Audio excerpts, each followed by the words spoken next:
இன்றைக்கு சோதிக்கப்படுகிற, பாடுகளை படுகிற நமக்கு உதவி செய்ய அவர் வல்லமையுள்ளவராயிருக்கிறார். எப்படின்னா, அவருக்கு சோதனை என்னன்னு தெரியும், அவருக்கு பாடுகள் என்றால் என்ன என்று தெரியும். அவர் அந்த வழியாக நடந்து சென்றார். அன்பானவர்களே, இயேசுவின் இனிய நாமத்திலே உங்களை மனதார வாழ்த்துகிறேன். இயேசப்பா உங்களை ஆசீர்வதித்து நடத்துவாராக.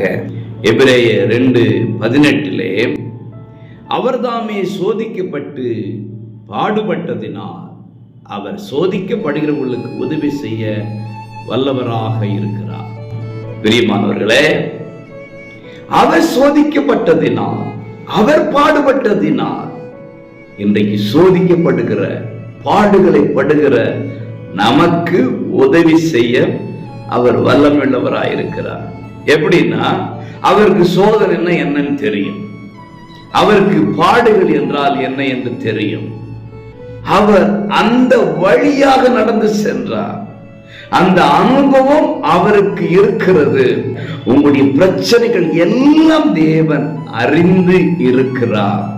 ஆகவே இந்த பிரச்சனையின் நடுவில் இருக்கிற உங்களுக்கு கர்த்தர் இயேசு உதவி செய்ய வல்லமையுள்ளவராயிருக்கிறார். அது எப்பேற்பட்டதாக இருக்கட்டும், கவலைப்படாதீங்க. உங்களுக்கு உதவி செய்ய உதவி கரத்தை ஏசப்பா இன்றைக்கு நீட்டுகிறார். இன்றைக்கு நீங்கள் அவரால் உதவி பெறுவீர்கள்.